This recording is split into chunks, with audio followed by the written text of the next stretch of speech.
Si je mets mon bol tibétain sur la paume de la main et je frappe dessus, donc pour émettre le son, eh ben, le son va quand même se répandre dans le corps. Puis les infras aussi, on les entend pas, mais on les sent, les infrabasses. Oui, ça c'est tout ce qui n'est pour nous, qui n'est pas vraiment accessible, on va dire. Mais bon. Enfin si, accessible oui, mais d'une manière inconsciente. Alors, ouais, alors on fait évidemment tout un tas de jeux de mots avec le langage des oiseaux, avec l'enfer, enfer. Ben oui, c'est ce que j'avais dit. Ouais. Donc le démon, le monde, comme par hasard, donc la planète, le monde, c'est le démon en verlan, donc, et on a l'enfer qui se trouve en dessous, et puis on a Lucifer, le porteur de lumière. Si vraiment notre planète est composée comme elle est expliquée avec un noyau, si je pourrais éplucher cette planète comme une orange, je me trouverais devant un soleil lumineux, un noyau donc de feu. Et donc Lucifer, sans ce noyau, ben, la lumière s'éteint ici. C'est-à-dire, il faut prendre conscience que même les plantes ont besoin de cette force magnétique, enfin de ce noyau pour vivre. Même les plantes s'envoient de l'information, donc, et tout ça, ça... Alors, voilà. Claude Ratigny dit donc pour la métamorphose, nous devons passer par un pavé mosaïque, la salle d'études blanc et noir, combat contre l'ego gardé par un chien tenant une clé. Et il nous fait une métaphore, je crois. Là, on est dans Cerbère, là, le chien, les deux colonnes, là, on est dans voilà, les symbolismes maçonniques. Et voilà, le chien qui tient la clé, mais c'est un peu maçonnique. Parce que ça aussi, vous en parlez de la franc-maçonnerie, alors vous en parlez pas négativement, je trouve. Ben, disons que c'est simplement que j'ai, à travers, si maintenant vous voulez contrôler les gens, quelque part, qu'est-ce que vous préfériez franchement? C'est-à-dire, prenez des symboles, certains symboles qui sont toujours, en nous les vend tout le temps d'une manière négative, péjorative, d'accord? Bon. Si maintenant vous contrôlez le monde et vous savez que derrière ces symboles, il y a toute une sagesse, toute une philosophie justement qui vous permet de contrôler les gens.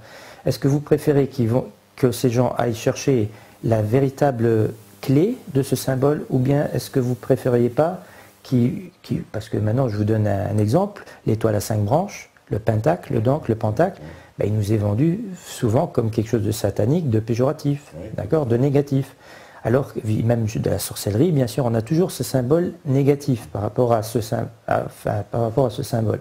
Mais maintenant, je vous parlais, avant, on parlait justement des 5 sens, des 6 sens, donc, ben, l'étoile à 5 branches, à l'époque de Pythagore, les disciples qui voulaient rentrer justement, faire leurs études, etc., quand ils voulaient rentrer dans le temple, ils avaient une étoile à 5 branches dessinée dans la main.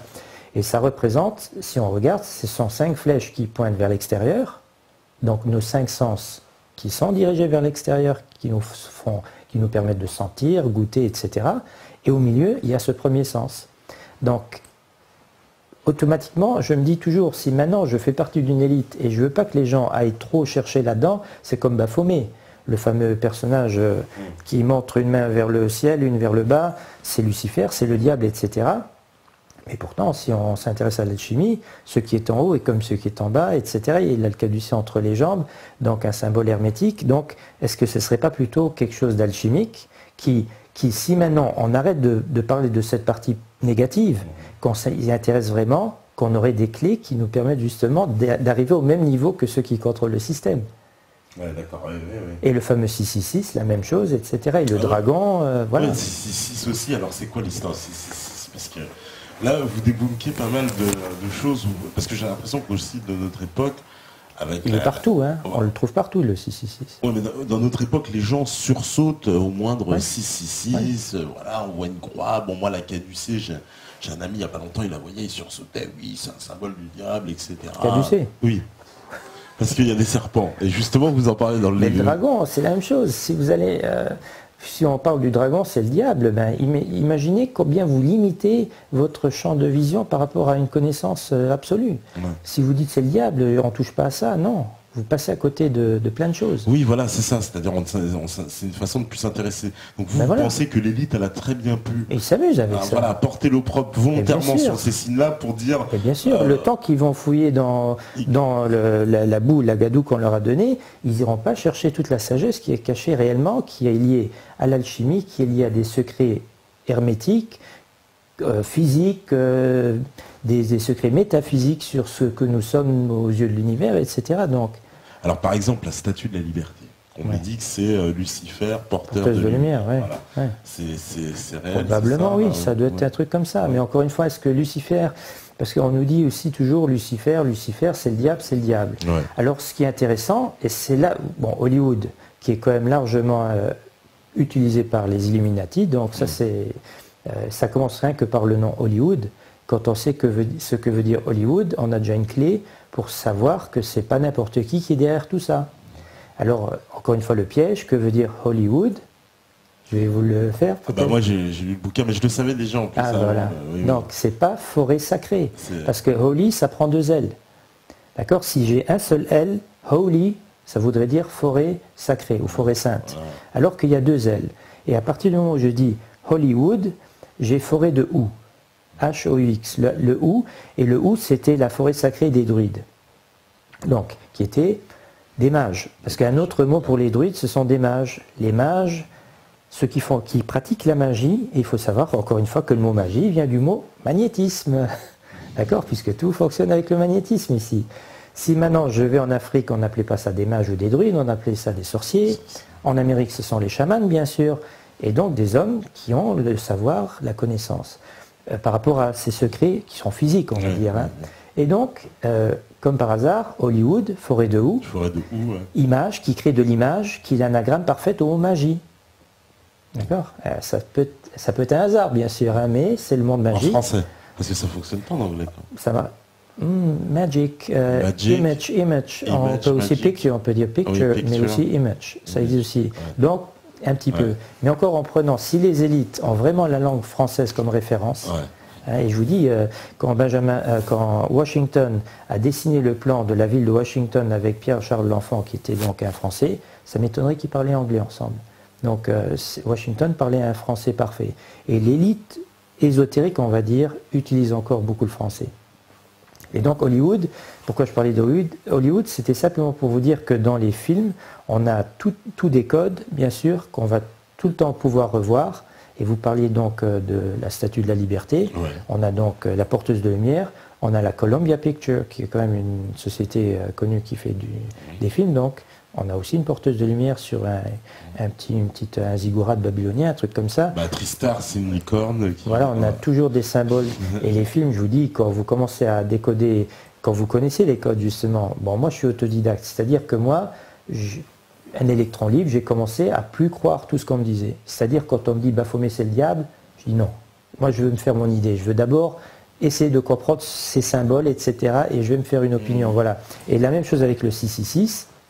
Vous savez que on parlait de fringe avant. Parce que, et là vous voyez comment on va pouvoir, parce que je dis, les francs-maçons, les élites, ceux qui contrôlent le monde, ne sont pas forcément que dans le sens vouloir contrôler, enfoncer les gens. Parce que si vous rentrez dans un temple maçonnique, par exemple, ou bien dans n'importe quel groupe comme ça, on a toujours justement ces deux colonnes. Il n'y a pas qu'une colonne noire, il y a aussi une blanche. Le sol en damier, il y a autant de cases blanches que de cases noires. Oui. C'est-à-dire que pour eux, il y a le bien et le mal qui sont en équilibre quelque part. Et alors que peut-être, comme disait George Lucas, il y a peut-être d'un côté les Sith et de l'autre côté les Jedi. Ah oui, alors... Les mages blancs, les mages noirs. Les uns, ils sont là pour faire de la télé-réalité et abêtir les gens. Et les autres, ils prennent leurs armes et ils font des séries comme Fringe, où si une personne un peu cultivée ou une personne qui s'intéresse, elle a toutes les clés dans une série télé, qui est quand même assez fameuse. Et c'est qui produit Fringe? C'est la CBS Fox.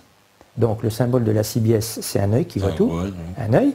Et Fox, en symbolisme, la lettre F, c'est le 6. La lettre O, c'est la 15e lettre de l'alphabet, ça nous redonne 6. Et la lettre X, c'est la 24e lettre de l'alphabet, ça nous redonne 6. Donc 666. Donc, mais il nous donne quand même de l'information éclairante, là, il ne nous enfonce pas.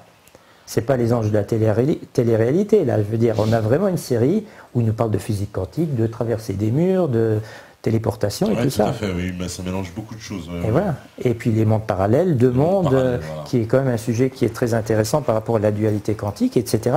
Donc pour moi, les Illuminati, comme on les appelle, sont pas que... Il y a une dualité en tout, c'est-à-dire il y a peut-être deux castes. C'est-à-dire qu'en fait, il ne serait pas forcément mal intentionné, c'est ça que vous voulez dire. Une partie peut-être. Il ne faut pas oublier aussi la devise du rite écossais, Ordo ab chaos. Oui, alors ça vous en parlez aussi. C'est à travers des troubles, des problèmes qu'on va reconsidérer des choses, qu'on va évoluer. On évolue plus en ayant des choses négatives. Donc si on vit des choses négatives, on a plus de facilité d'évoluer que si ma vie c'est un long fleuve tranquille et il ne se passe rien. Donc après c'est plus peinard, c'est plus cool, mais pour pousser les gens à sortir de leur truc, parfois il faut... Oui, parce que par exemple, vous dites quelque chose d'intéressant, vous dites la peur peut ramener à des choses positives. Que c'est pas forcément négatif d'avoir peur, que en fait ça nous permet de réagir même certaines fois. Je vais simplement dire, regardez le Batman où il sort de sa prison. Si vous vous rappelez de cette séquence-là, ils expliquent bien que si on n'a pas peur, on n'a pas ce surplus de force. Batman, il était emprisonné dans une prison qui était dans une sorte de puits. Ouais. Et pour sortir, ils avaient une corde et ils devaient faire de l'escalade, d'accord ? Et il y avait une seule personne qui avait réussi à faire un grand saut pour continuer l'escalade. Et lui, il a essayé 2-3 fois, je crois, dans le film, mais il n'a pas réussi. Jusqu'à la dernière fois, il va essayer, mais cette fois-ci, il ne prend pas de corde. Et donc, cette petite peur de pouvoir tomber et de se tuer lui a donné cette force justement pour atteindre ce bloc, pour pouvoir sortir de cette prison. Donc, c'est-à-dire que quelque part, bon, après, même chez les Égyptiens, le dieu Seth n'était pas... La peur, celui qui incarne le mal, il est là pour justement avoir conscience aussi de la partie lumineuse. Alors, il y a notre réal, lui, qui dit qu'il n'est pas d'accord sur la franc-maçonnerie parce qu'il dit, il y a Albert Pike qui, dans Morals and Dogma, parle de Lucifer. A rendu la chose claire. Leur dieu est Lucifer. Il faut savoir que c'est un livre qui était réservé aux initiés. C'est ça le problème. Donc, encore une fois, Albert Pike, c'est vrai, Giuseppe Mazzini, leur plan, déjà les 3 guerres mondiales qui étaient préécrites, etc. Voilà. Donc tous ces sujets, d'accord. Mais encore une fois, Lucifer, c'est quoi? C'est qui? Moi, je suis tombé sur des textes qui disaient que un des premiers noms qui était donné au Christ, c'était Lucifer, porteur de lumière. Porteur de lumière. Ouais. Voilà, c'est un personnage qui donne un message important. Nous sommes tous frères, on est là pour s'entraider, on n'est pas là pour s'entretuer. Prométhée, qui est Lucifer, c'est le même message. Donc voilà, maintenant, après, il faut aussi se dire que même des personnes qui étaient à des postes très élevés, après, il y a toujours la chair est faible, hein, c'est-à-dire quelque part, on peut avoir une personne qui possède une grande sagesse et après, sa partie humaine va lui faire quand même des bêtises, voilà. Et je comprends ce qu'il veut dire, bien sûr. Pike, c'était pas un enfant de cœur, c'était... Alors, on me demande si vous avez entendu parler des kotodama, les sons sacrés japonais, par rapport à la faculté des sons. Ben non. Non, vous ne connaissez pas les kotodama? Le Japon, à part le riz des motos et puis et Fukushima et tous ces trucs-là, donc parce qu'apparemment les Japonais ont un gros problème avec le nucléaire, hein, puisque quand même Godzilla, il s'attaque toujours au Japon. Et donc ça je ne connais pas. C'est quoi exactement? Les sons kotodama, c'était marqué. Kotodama. Et c'est quoi qui dessine des structures?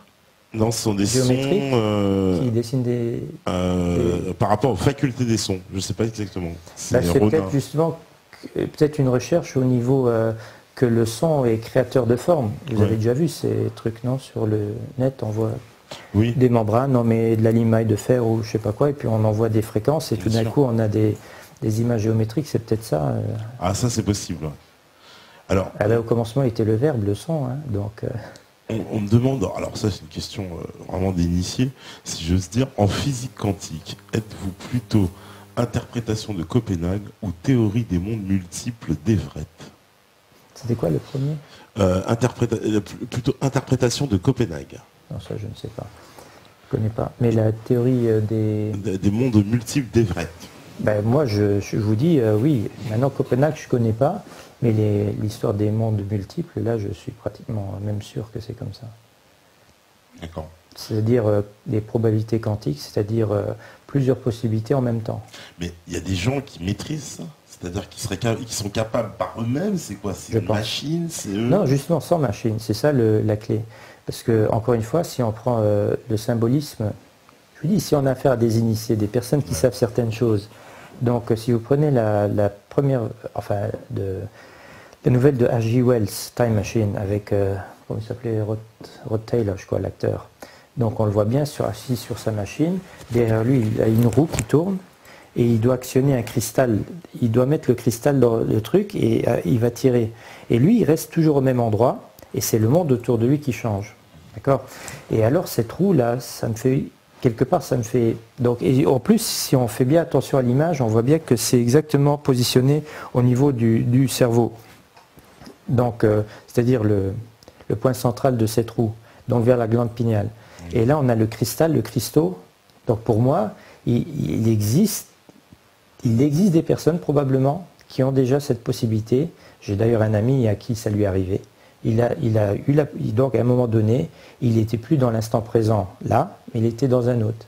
Il y a des gens qui sont passés devant lui qui étaient habillés dans des habits médiévaux et il m'a assuré qu'il n'y avait pas de fête dans le village, quoi. Pour dire, il dit, ils étaient tout d'un coup, ils ont apparu, ils ont disparu comme je les ai vus et c'est parce qu'il était bien dans sa peau. Et là, il y a des personnes qui ont déjà cette faculté innée, comme les médiums qui voient des personnes qui ne sont plus là, qui ne sont plus dans notre dimension, comme des personnes qui voient le champ électromagnétique, Et donc pour moi, c'est tout à fait, c'est-à-dire un petit peu, si on prend le film Watchmen, je connais pas. où ça c'est quand même un film à voir, malgré tout, il y a un personnage qui s'appelle Dr Manhattan.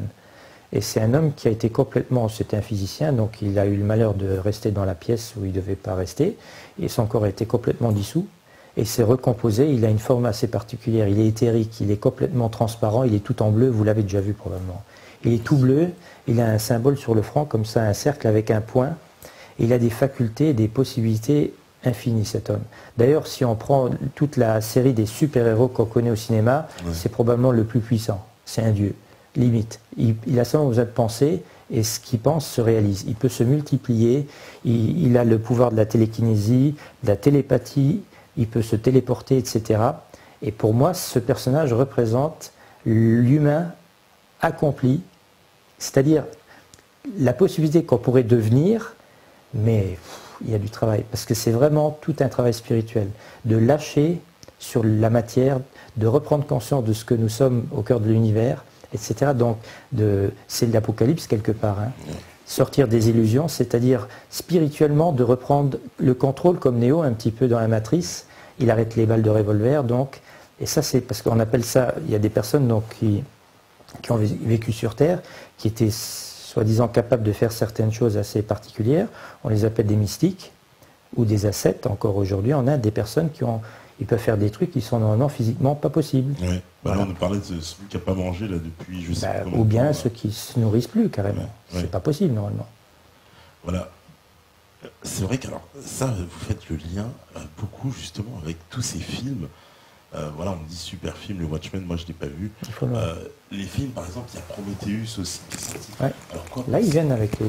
Alors, dans ce film-là, on nous dit quoi? On nous dit qu'il y a un créateur qui serait une espèce de... Moi, je comprends ça comme ça. Un extraterrestre. Un extraterrestre créateur, ouais. Ben là, c'est un peu la théorie de Sitchin avec les Sumériens. Oui, c'est un peu ça. Ouais. Parce que c'est l'ADN d'un extraterrestre qui se dissout dans l'eau, qui va donc donner ces particules ou ces éléments, on va dire ADN, cet ADN qui manquait justement à la Terre. Ouais. Voilà, bon, c'est un petit peu ça tourne autour de ça. Mais pourquoi ils cherchent? Alors, c'est quoi l'objectif de Hollywood à vouloir nous... J'ai l'impression que c'est quoi? Ils cherchent de donner des informations ou des pistes. Ouais. C'est vraiment des pistes de réflexion ou c'est plutôt du genre des messages envers les initiés seulement? Ou c'est une école. Je me suis dit bêtement, moi j'ai jamais entendu parler d'une école d'Illuminati. Alors peut-être qu'à partir du moment où vous commencez à intégrer leur groupe, ils vous disent, au lieu d'aller à l'université des Illuminati, il va y avoir tel film. Parce qu'il y a tout dedans. Non, c'est une façon bête de dire ça, mais c'est vrai que parfois il y a certains films, c'est tellement riche, d'un point de vue connaissance, même La Guerre des Étoiles, qui est quand même pour moi, ça reste encore une référence. Ouais, alors, décrypter La Guerre des Étoiles, je n'avais jamais vu cet angle-là. George Lucas, j'arrête avec son nom. George, l'étymologie du nom George, ça veut dire le laboureur, le terrien. George, Géo, ça commence par Géo, c'est celui qui travaille la terre, le sol, donc. Et pour moi, c'est le terrien. Donc, et à la base, c'est le laboureur. Donc, pour moi, c'est l'homme.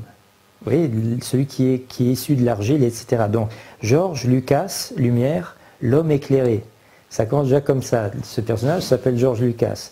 Et on nous raconte qu'il était très jeune et il nous a pondu un livre quand même où il y a énormément de choses dedans. Donc le maître Yoda, donc d'accord, le plus sage de tous, que les sabres laser, ça représente les chakras bien sûr. Tous les membres des Sith, de la partie obscure, ils ont des sabres rouges parce qu'on est dans le chakra racine. Et plus ça monte et plus on a des chakras lumineux. Donc, Yoda, qui est justement en équilibre, c'est le plus sage, il a le chakra vert, il a un sabre laser vert. Après on a des bleus, des violets. Donc c'est intéressant de voir ça. Et il y a une autre partie dans la guerre des étoiles, donc il y a une partie tout à fait très ésotérique, on va dire spirituelle, etc. La force, donc la télékinésie. Et il y a une partie quand même qui est aussi encore très très très intéressante, c'est l'étoile noire, avec les officiers impériaux qui sont habillés comme des officiers nazis. Si on, voilà, on a un chancelier quand même dans la guerre des étoiles, hein. Donc Palpatine c'est un chancelier, Hitler était un chancelier, des officiers impériaux qui sont habillés comme des nazis, et ils travaillent sur un projet qui s'appelle l'étoile noire. Et si on sait que le vrai mot, le vrai sens qui est donné au mot SS, bon moi qui parle donc encore une fois l'allemand, on nous dit toujours à l'école ou bien les profs d'histoire que ça voudrait dire Sturmstaffel ou Schutzstaffel, qui veut dire unité d'élite ou unité de protection. Voilà, ça ce serait la version officielle de ces deux initiales SS. Et c'est pas vrai, parce que la vérité c'est que ça veut dire Schwarze Sonne, qui veut dire soleil noir.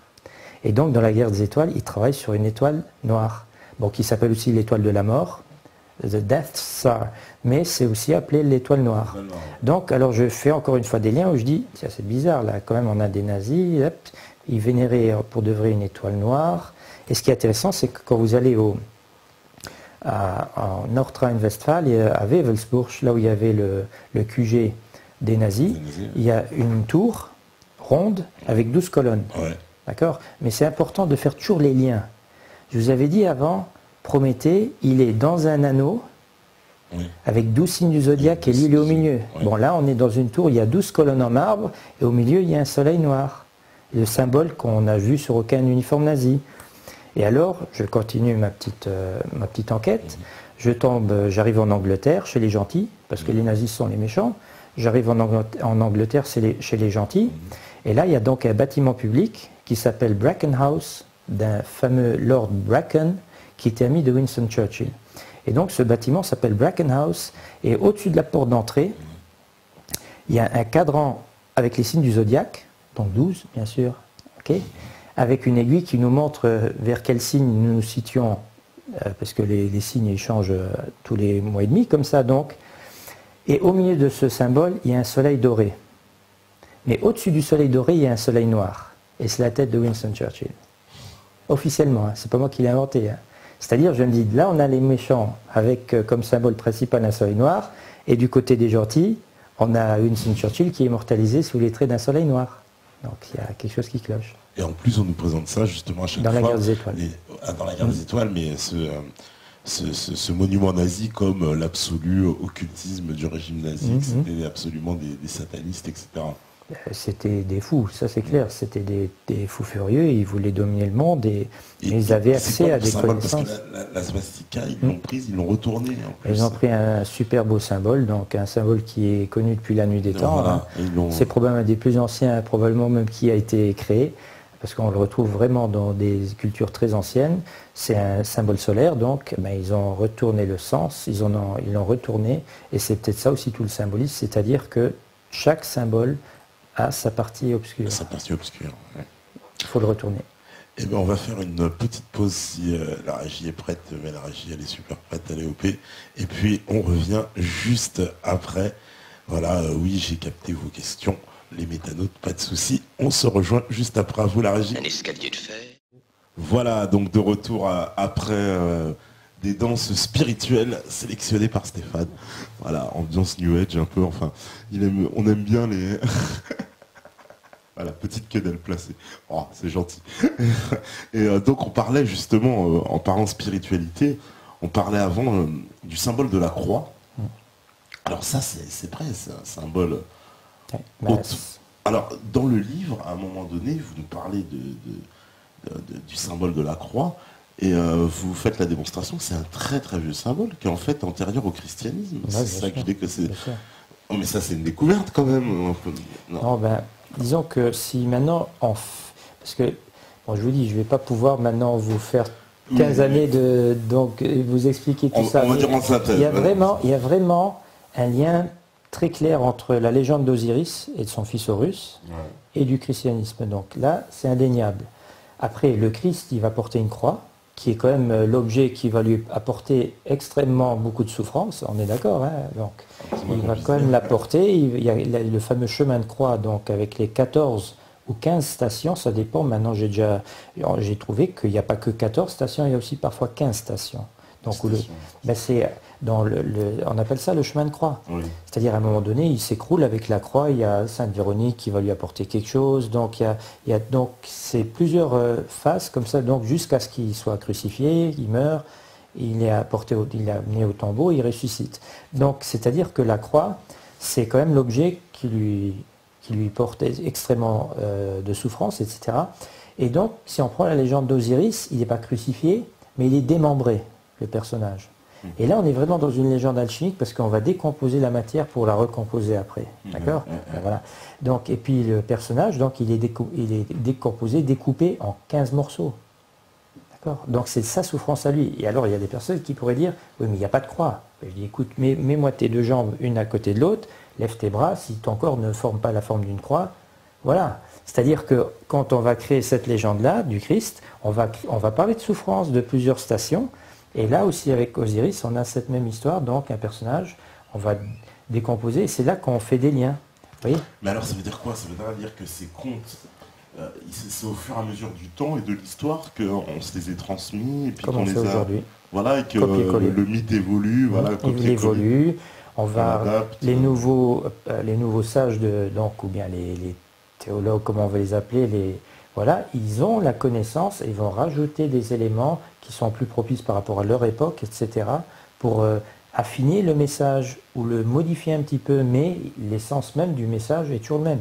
C'est-à-dire mourir, ressusciter, Osiris meurt, c'est pas lui qui ressuscite, si, parce qu'ils vont le recomposer et c'est grâce à donc, un faux phallus en argile qui vont pouvoir que la Vierge Isis va pouvoir avoir cet enfant qui va représenter la résurrection de son père, Horus. Et après, les Grecs, ils vont inventer le phénix, le symbole du phénix, l'oiseau qui renaît de ses cendres. Et après, on vient avec le christianisme, mourir, ressusciter, purifier, si possible. Quelle est la partie de moi que je vais sacrifier ? C'est ça tout le message qu'il faut savoir aussi. C'est le poids que représente la croix. Et là, on a toute cette symbolique, Georges et le dragon, la croix de Saint-Georges, qui est la même croix que celle des Templiers, une croix rouge, donc. Que représente cette croix, que représente le dragon, etc. Donc, et en décomposant tout ça, on a tout d'un coup quelque chose de très très clair par rapport à nous, l'ego qui souffre, qui accumule péché ou souffrance au fur et à mesure des années qui s'écoulent, puisque la croix, c'est rien d'autre que la planète Terre qui va tourner autour du Soleil et qui va marquer 4 points cardinaux qu'on appelle les 2 solstices et les 2 équinoxes. D'accord ? Donc, on a 4 points. Je vais dessiner une belle croix au-dessus de mon Soleil. J'ai 4 saisons qui représentent les 4 éléments, d'accord ? Le feu, la terre, etc. Le dragon, il crache le feu, il nage dans l'eau, il vole dans les airs, il représente tout ça. Donc, et c'est là qu'on comprend que nous pouvons à tout moment nous purifier, c'est-à-dire cette souffrance qu'on a vécue, qui nous entraîne vers l'âme or, puisqu'on veut devenir immortel, éternel. Donc tout ce symbolisme, on commence à le comprendre. En sachant surtout qu'il existe un 5e élément qui s'appelle l'éther. D'accord ? Ben oui. Donc on a les 4 éléments connus, donc le feu, la terre, etc., l'air et l'eau. Oui. Et donc, ce 5e, qui n'a rien à voir maintenant avec ce produit éther qu'on utilise, mais qui s'appelle l'éther. Donc, et quand on sait que un autre mot pour immortel, c'est éternel, je m'éternise, c'est-à-dire je rentre dans l'éther, je vais ouvrir un canal qui me connecte directement à la voie pranique, etc. Donc, parce qu'on appelle ça le prana, le chi, le ki en Asie. Donc, oui, l'éternel, oui, tout à fait. Voilà. Alors on me dit, que pensez-vous de l'impression de déjà-vu ? C'est vrai qu'on a toujours, quand on a ce sentiment de revivre une scène, ça nous est plus ou moins tous arrivé. Ça peut être ce qu'on a discuté avant, avec les temps présents, c'est-à-dire, c'est des bugs comme ça où je suis passé dans un autre instant présent, puisque j'avais dit, le futur, l'avenir, Ça n'existe pas, le passé n'existe pas, il n'y a qu'un instant présent qui est, on va dire, le présent présent, et d'autres instants présents qui sont toujours là, accessibles à tout moment.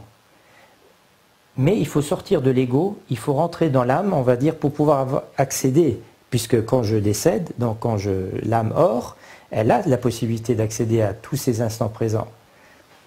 Parce que ça, c'est vraiment, oui, le truc, même des fois, on a l'impression de faire un bond dans le temps. C'est-à-dire qu'on est là, et puis on a l'impression qu'une seconde est passée, et pourtant, il s'est passé quelque chose sans qu'on s'en aperçoive. Et on se dit, mais on est comme si on a fait un bond dans le temps.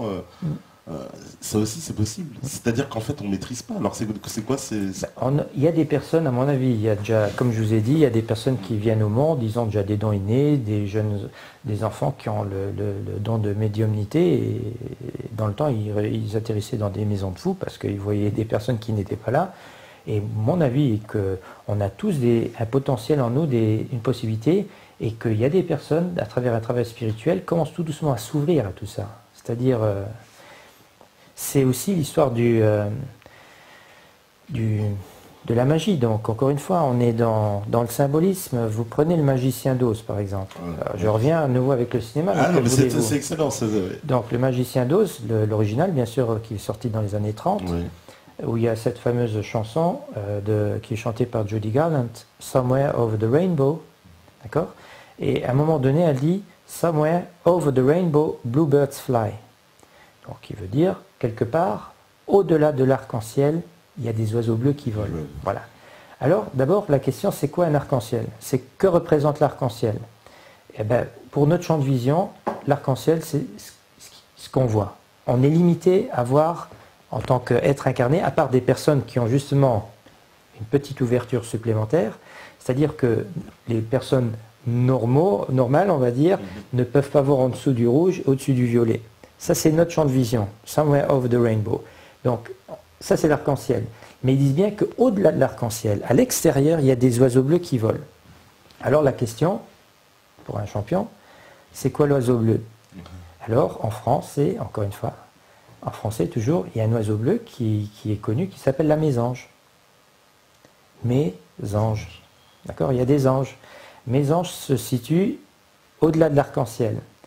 Et alors, on peut dire, oui, bon, c'est peut-être comme ça. Mais on va voir comment c'est tordu. Maintenant, je vais en Amérique et je vais voir comment s'appelle la mésange en anglais. Ben, en anglais, la mésange, c'est tit, T-I-T. D'accord?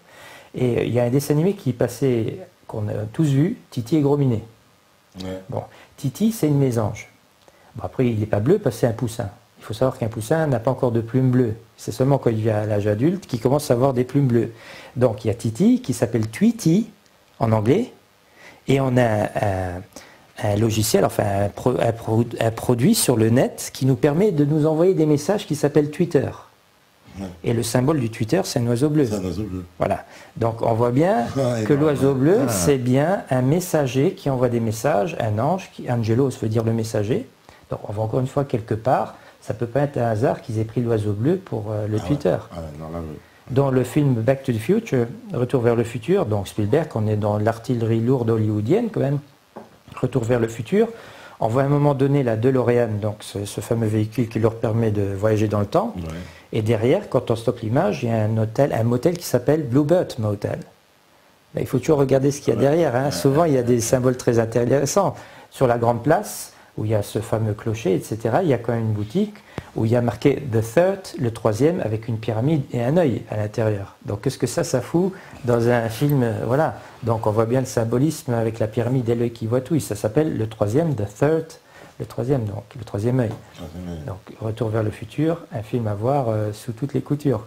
Ouais, voilà, mais ça, ils mettent, voilà, en plus, voilà, tout de suite on met, ben là, le bleu, c'est Twitter, exact, c'est un peu c'est symbolique comme Gmail. Ça ressemble au tablier franc-maçon, clairement, quoi, l'enveloppe de Gmail qu'on voit. C'est quoi? L'enveloppe de Gmail de Google. Ah oui. C'est une espèce d'enveloppe, mais qui est un tablier franc-maçon. C'est vraiment... il y a de fortes chances, de toute manière, qu'il soit là derrière. Hein. Pareil, pas de hasard possible.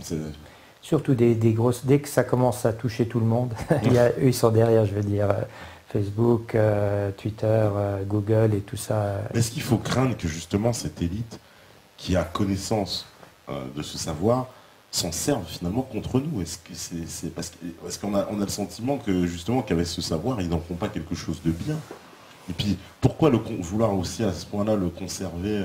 Quoi, il pourrait devenir dangereux d'être dans les mains de tout le monde ou... Ils ne veulent pas que les gens arrivent à leur niveau, c'est tout simple. Hein, je veux dire, quand on a certaines positions, déjà les Romains, ils expliquaient qu'il faut donner du pain et des jeux. Donc voilà, et moi je me réserve toute la connaissance, surtout psychologique aussi, comment je vais contrôler les moutons, les moujons. Ouais. Et voilà, donner leur du pain et des jeux.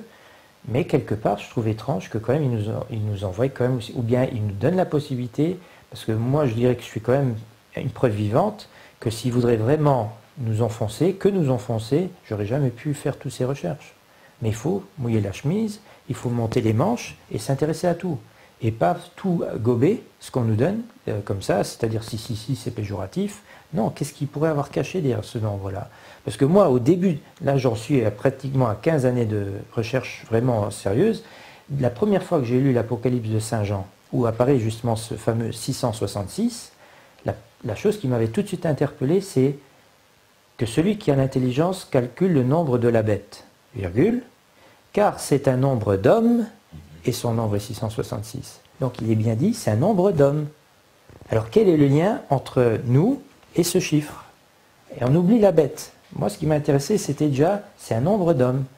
Et à fur et à mesure des années, donc quand j'ai commencé à comprendre ce que représentait le dragon, puisque dans l'Apocalypse de Saint Jean, il y a une femme écarlate qui est en train de souffrir de l'accouchement, donc il y a un enfant qui va venir au monde, il y a un dragon qui attend pour dévorer l'enfant. On comprend que c'est le dragon, c'est les cycles du temps, donc c'est-à-dire c'est cette croix, je vous avais dit, donc les 4 saisons, etc., qui nous dévore. Je veux dire, à partir du moment où je vais au monde, les années donc me font vieillir et je vais vers la mort. Donc je suis en train d'être dévoré par le temps.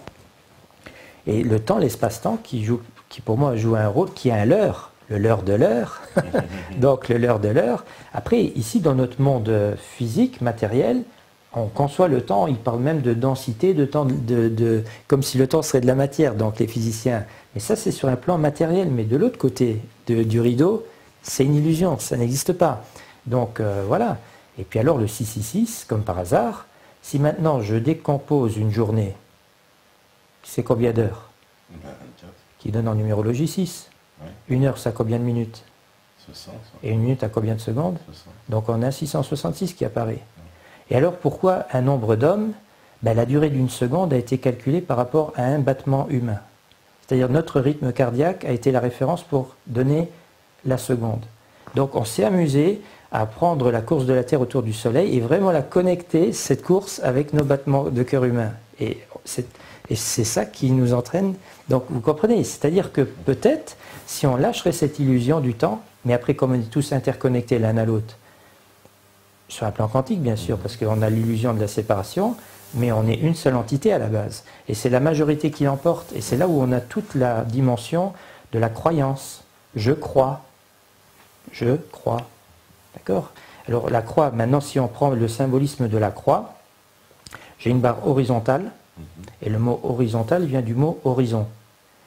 Là où le soleil se couche, le dieu Horus, bien sûr, qui perd tous les jours son combat avec son oncle, le dieu Seth. Donc tous les jours, on a le soleil qui va se coucher à l'horizon, mais qui se relève de l'autre côté à l'horizon. Donc j'ai de nouveau une boucle qui apparaît, d'accord? Donc la barre horizontale, ce serait la barre qui est associée au temps. Et la barre verticale, elle monte vers le ciel, vers l'espace. J'ai de nouveau mon espace. Espace, donc, espace-temps. Donc quand je dis je crois, crucifix, c'est cru, ça se fixe. C'est-à-dire nous figeons nos croyances dans ce qu'on appelle espace-temps ici dans le monde matériel. Et c'est la majorité qui l'emporte. Et il y a seulement certaines personnes élues, les ascètes, les mystiques, qui ont réussi spirituellement à se détacher de cette croyance. Et vous voyez, donc il y a... Non mais c'est extraordinaire, ça veut dire que... Donc la maladie, il faut arrêter d'y croire. Il faut arrêter de croire tout ce qu'on nous dit. Ah, les bactéries vont venir nous attaquer pour Noël, là, parce qu'il y a la grippe et tout ça. Attention à votre cancer du sein, parce que c'est de l'information, je vais y croire, et nous créons des égrégores. Et ça devient notre réalité, notre vérité, qui à tout moment peut être... Dans le film Le Choc des Titans, c'est toujours rigolo, je reviens avec des films. Donc l'histoire de Persée, qui est quand même une légende apocalyptique, hein, c'est une légende très très intéressante. Il va quand même réussir à maîtriser ce monstre. Donc, il y a une séquence où donc, le personnage qui incarne Zeus, Liam Neeson, donc l'acteur Liam Neeson, il dit un truc très intéressant, il dit, il est donc Zeus, il représente le chef des dieux, donc le patriarche, il dit, nous perdrons notre immortalité le jour où les hommes cesseront de nous prier.